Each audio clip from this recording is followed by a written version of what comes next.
barely touched him. That's not even a yellow card. That is a dive from the Parma player. If anyone get a red card, it's a Parma player. Certainly not the Lazio player, not Basic. I want to start things off with a little Serie A and look at some of the games that happened. Serie A has been crazy, man. Crazy this season. Kind of how where we predicted things to go. At least we here at City, sit down, been pretty on of it in terms of the teams that we thought were going to be in contention, right? Milan, Napoli, Inter, and Roma.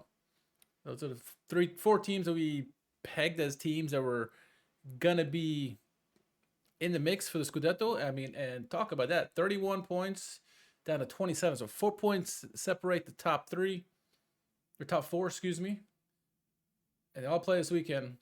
Then Bologna's just behind them. Como surprising everybody, way up there. I mean, knew they're gonna be contending for Europe, but they're definitely in the discussion right now. Obviously, Juventus and Lazio. Lazio had a big one today. Atalanta, as expected, mid-table. It's not Gasperini, so it's gonna be a lot difficult. And what obviously Gasperini with Roma are challenging for Scudetto this season. So it's been a really interesting season for sure with them. But let's go back to the home page here and look at some of the results that happened. Obviously, Atalanta, Cagliari today. Atalanta won 2-1. Then you look at Parma and Lazio. There's a red card in this game, a silly red card by Zaccagni, but they win nonetheless. And then Torino and beat Cremonese. 2 red cards in this game for Lazio, and they still won the game, by the way. Oh, with 9 men, they scored a goal. That's pathetic if you're Parma. But I knew the 1 red card because I saw it, but I didn't see the second one from Basic. Now you look at the 2 red cards. Which of the 2 were worthy of the one, and which was not? If any of them were worthy of them, or were they both worthy? I think one was worthy of a red card. The other one, not so much. Now, I think the Matteo Zaccagni one, was it necessarily studs up? Stud into the leg? No, not necessarily, but it was legs were up. Intent was to take the guy out, and he did it. Usually when you get your legs up high, as Zaccagni did, it's going to be a red card. It's going to be a red card. It was intent to hurt. It was reckless. That's a red card for me all day. Now, you look at Basic. That's not a red card, man. That's a yellow card. I don't know if he was on a yellow already. If he was, I can see that. It's still a soft yellow as it is. I mean, is it? Yeah, he got him a little elbow there, but I mean, like, it's a foul, but I don't know, man. No, it was a straight red card for Basic, so I don't get it. I don't get it. That is a weak red card. I'm curious what those in the refereeing world think about this play, or the Michael Lisis of the world, right? But that's not a red card. That's not even a yellow card for me, honestly. That's a... Oh, he barely touched him. That's not even a yellow card. That is a dive from the Parma player. If anyone get a red card, it's a Parma player. Certainly not the Lazio player, not Basic. Wow. That's pathetic if you're Parma. And going back to the table, I forget where Parma. I know they're towards the bottom, but man, that was pathetic in every sense of the word. And Parma are in the relegation fight. They got 4-point lead over Pisa and Verona and Fiorentina. What the fuck? Fiorentina, that's the biggest what the fuck this season is. Fiorentina are bottom of the table. Like, what the hell, man? I mean, there's one team in the bottom that's not going to get out, or that has a chance to get out, or should get out. It's Fiorentina, but man, this season they are ass. And you blame Pioli because he got sacked, right? He was there for a while.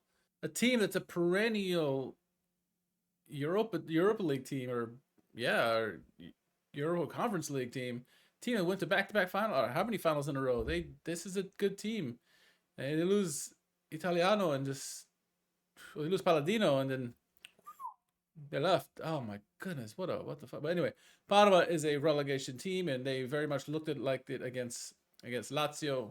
9 men, and you couldn't win. You couldn't even get a draw.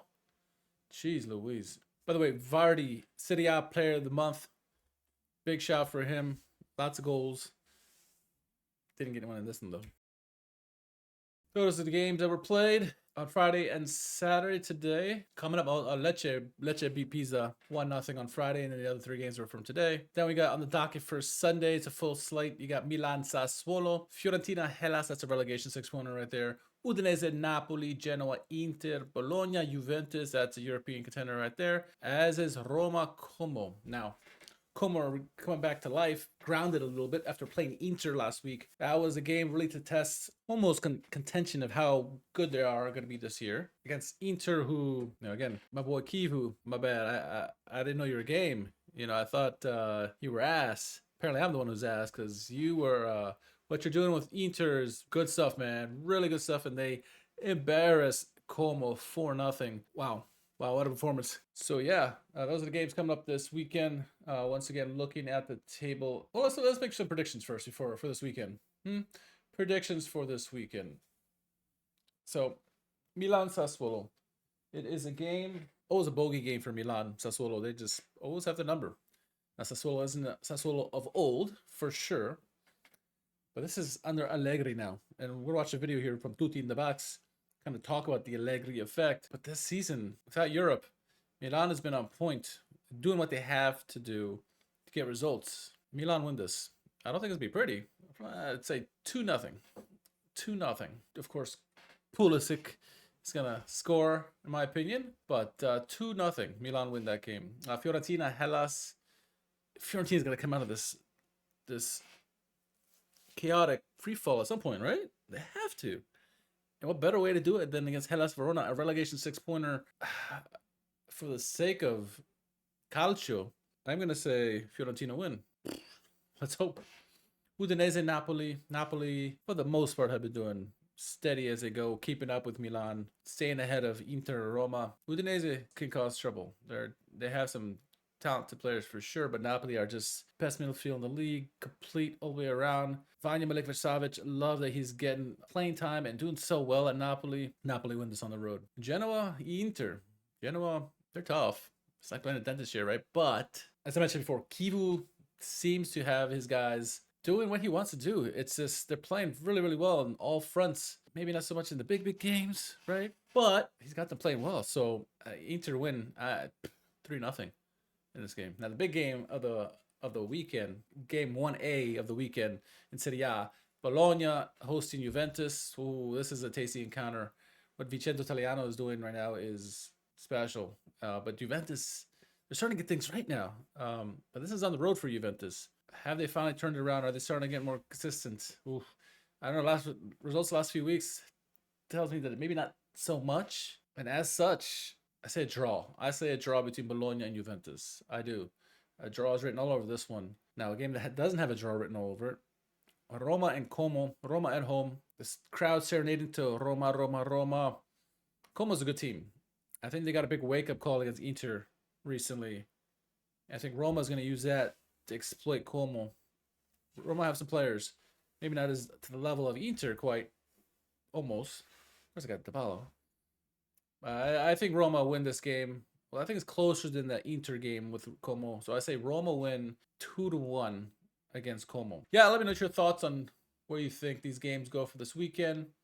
Again, look at the table in Serie A. At the bottom, again, the biggest what the fuck in probably Europe right now is Fiorentina, dead last in Serie A. My goodness, I got no words for this. But Verona, Pisa, Parma, Cagliari, Genoa, they're all in the mixer. Lecce as well. Torino, just under mid-table. Losing Milik-Savic probably has a lot to do with that, right? Not to take away from their goalkeeper now. Udinese performing very well. Atalanta, right where we thought they were going to be without Gasperini this season. Cremonese, it's the biggest, second biggest, what the fuck this season, because they were a team I was pegging for initially for relegation, and then they got Jamie Vardy and made some other big decent moves. So they're in 10th place. I can't imagine this is going to last. If anything's going to change this year, Cremonese is going to drop back down and Fiorentina is going to go back up. Maybe. What do I know?